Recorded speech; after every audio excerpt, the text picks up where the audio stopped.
All right, good evening, everybody. Today we are conducting a structured interaction with this experienced professional from the finance industry to gain the practical insights beyond the classroom learning. It is a privilege to have with us here Mr. Rishi Sharma, who brings valuable experience and knowledge from the finance industry. He has got a 17 plus years of experience in the FP&A, revenue management, and the business intelligence, and also with the business analysis. Currently, he is working with the Eclectus Consulting.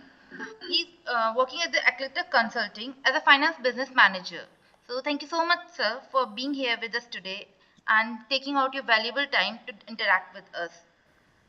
Yeah. So, let's begin with the discussion now. All right. Thank you for having me, guys.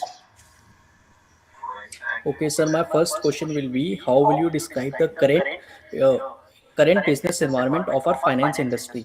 What are the major trends, challenges in the future? All right. So when we talk about the today's world out here, so we need to think from the perspective of the different industries that are trying to sustain in the market. Like if we talk about the current situation of the market, AI is trying to capture each and every industry.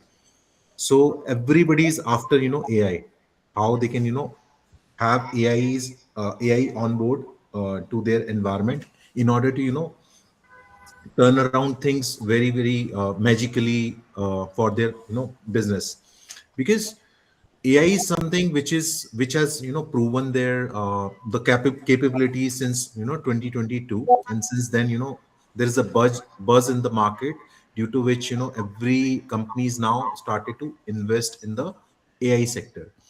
And when I say started to invest in the AI sector, reason being because they know that how powerful this tool is, but there are certain things that they need to keep in mind, because it's the AI, and it comes up with a lot of kind of risk related to data privacy, compliance, and other things.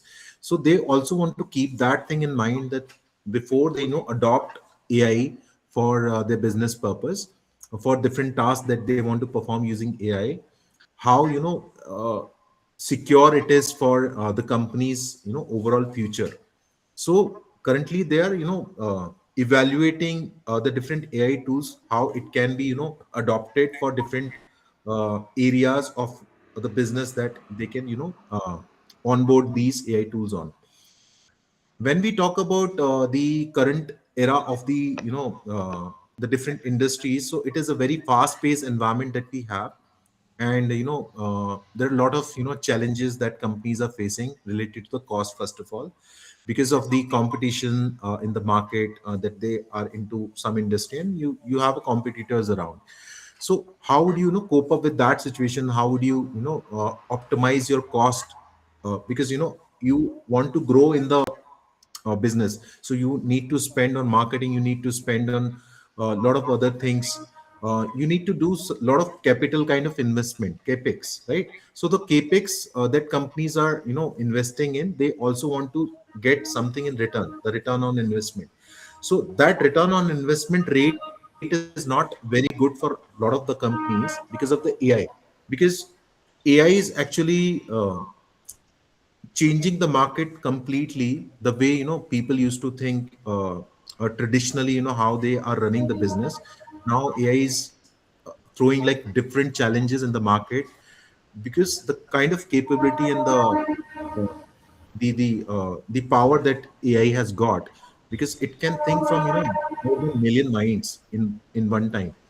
But if I talk about the workforce industry, wherein people work in different industry, whether it's IT, finance, or any other industry, people are little bit scared that AI will take their job. But that's not the case. If you also learn about AI, if you get more knowledge about AI, then you'll know that AI is not actually taking your jobs. It is only taking the jobs for people who are not ready to upgrade, who are not ready to accept the challenge.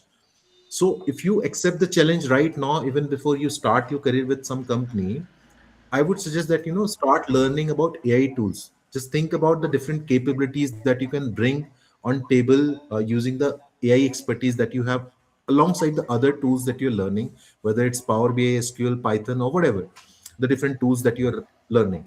But think from a company's perspective, because they are looking for somebody, who is coming up with a analytical mindset, who is coming up with a mindset, who can partner in their business to grow their business to a next level. So think from that perspective. Don't just go for a particular role wherein you think that this role is something that I fit in based on the skill set or the expertise that I've got. Since you have no experience, you have no idea how the industries work, how their business model is, how they're earning the revenue, what are the different challenges they are facing, who are their competitors, all of these things that you need to start thinking of. And based on that knowledge, you will be able to contribute better for that industry, for that particular role that you're going for. I hope, Um, let me stop here and let me take another question. Sorry. yes, sir. So, according to you, what are the biggest challenges currently faced by companies in this sector? So currently, as I mentioned, the cost is one of the biggest challenge, because if the company is growing, they need to they want to grow exponentially, but the thing is, a lot of cost is also involved in order to grow their business, whether it's workforce, whether it's resources, the infrastructure, and everything. If you hire one person, just think from a small company's perspective, who are having the total strength of 100, right?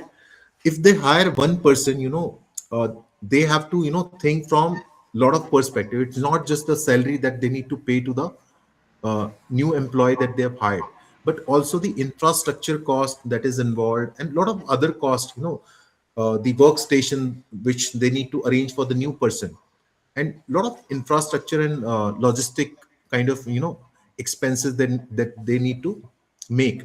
So all of these are actually adding up to the kind of cost that companies are not uh, doing efficiently, because they are working towards growing their business. And that's where you people are going to contribute a lot, wherein you come as a partner, that I give you certain recommendation based on the analysis that I've done on the data. Now these are the kind of changes that I recommend, that will be very, very helpful in optimizing the cost, in automating the process, in analyzing the cost little faster. These are the new technologies that I can bring on the table, because I am proficient in these. If you talk about AI, just imagine you work for a smaller company, which has a strength of like 200 to 250 or maybe 500 people. The company cannot invest into like the high amount technologies or the expensive technologies. So how you, as a skillful person, can contribute and grow their business to bring them from one stage to another stage. So that's something that you need to focus on.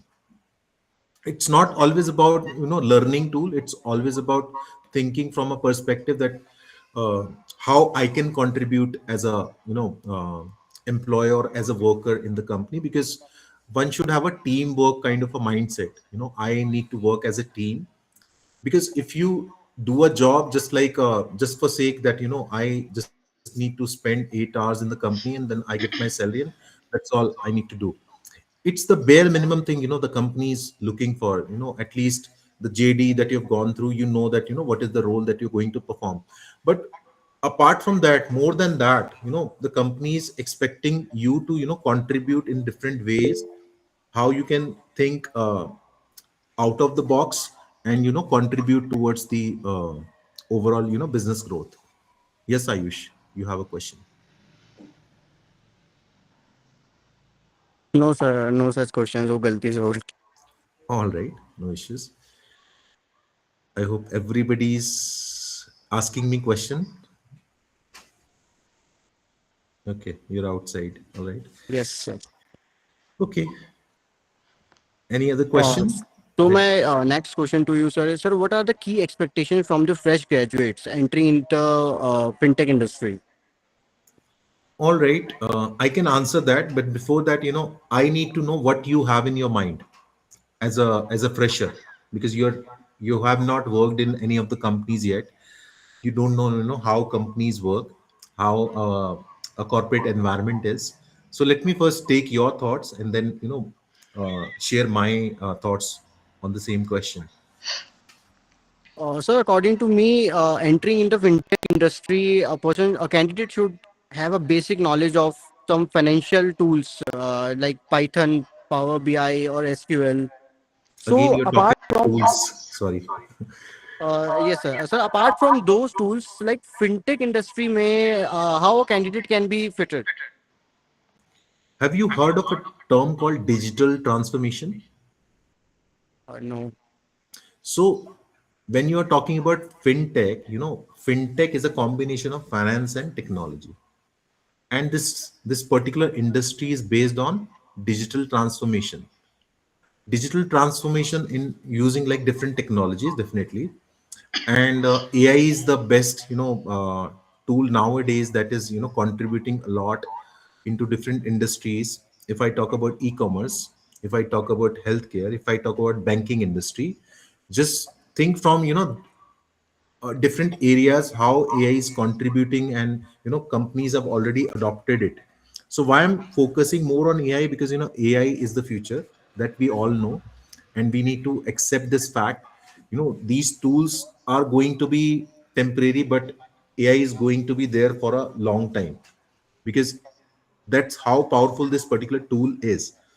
Learning different tools, learning different technologies would definitely help, but I would suggest, one should come up uh, with a mindset where you think that, how critically you can think, how you can take a real business problem and solve it, and how quickly you can solve it. That's another thing, because when we are talking about fintech, so fintech is a digital kind of industry, wherein a lot of digital transformation technologies have been introduced. If we talk about Paytm, if we talk about any other fintech company, they are coming up with different technologies or the ideas using which, they are able to solve real problems. So that's where, your mindset should be like learning these things, learning those skills which are required for that particular industry. I'm not saying only for fintech, but for every other industry that you name off. Those industries are also looking for, people, because company already know that you are not having, expertise onto the tools that they want you to work on. You are just coming up with a, the mindset wherein you are a problem solver. You can take up challenges, and you can solve the problem as quickly as you can. You will give your 100%. You come up with a broad mindset that, just give me a problem, I'll solve it. If you come with that kind of attitude, then definitely that you have to show. Definitely it's not just a CV that talks about you everything, but when you are in an interview, you should also showcase these, things that people, read about you. Not just the way you are speaking about it, but also the how confidently you're speaking about it. So that's how, one should be preparing. So how you start your interview and how you end your interview is very important. So when you start your interview with your introduction, that's the, the main part wherein you're sharing yourself. You're putting yourself in front of someone in a way that, one should understand, what you're talking about. But when you're closing your statement, there also, it is very very important how strongly you're closing the statement in that particular interview round. That will also leave a good impact on the interviewer, and based on that, your selection will be based. So my suggestion to you would be, whenever you go for an interview, just try and prepare both your starting and ending. Start and end both matters. Just Okay. talk about yourself confidently, and that's all you need for an interview. So yeah.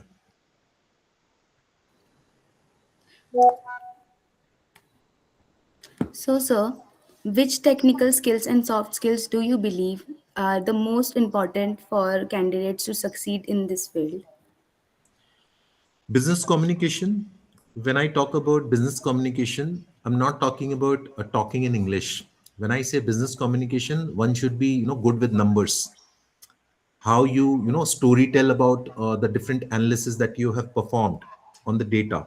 So one should be very very good in explaining and making sure that other person is understanding what you're trying to say.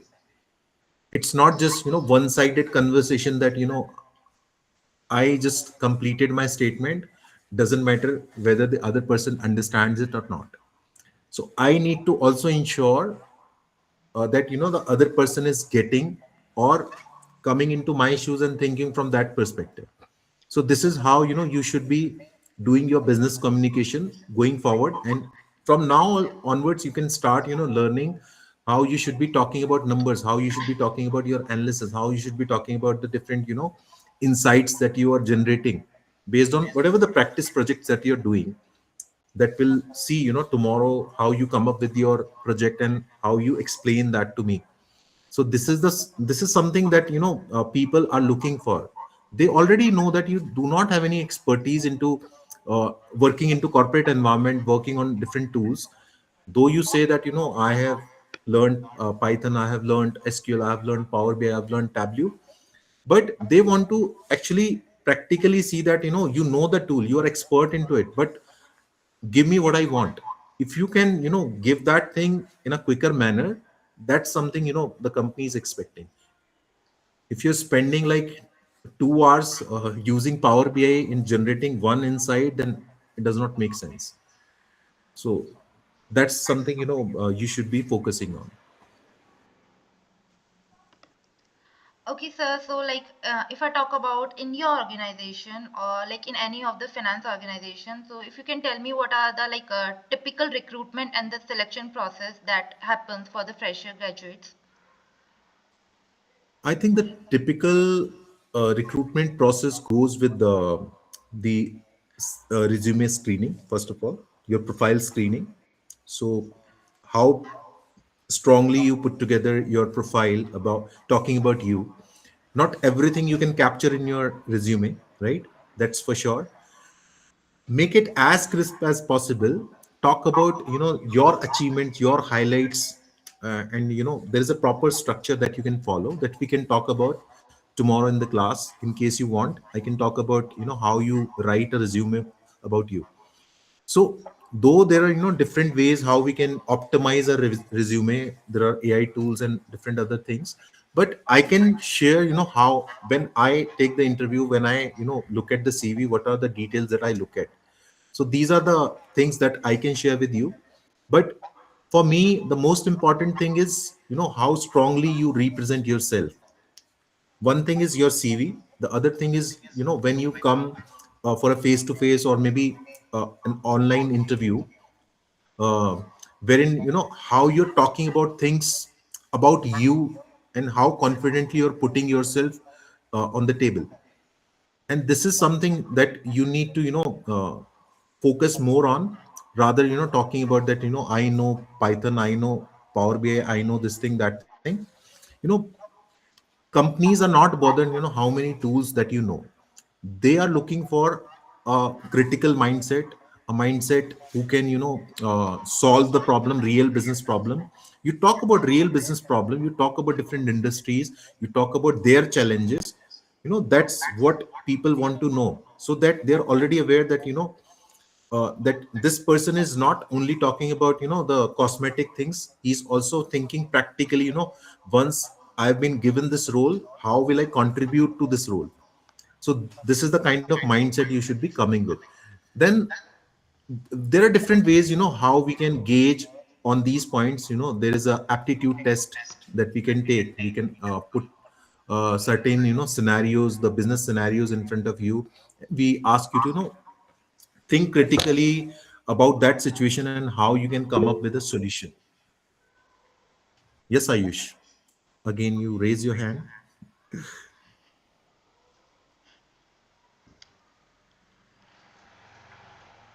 You wanted me to stop, was it for that?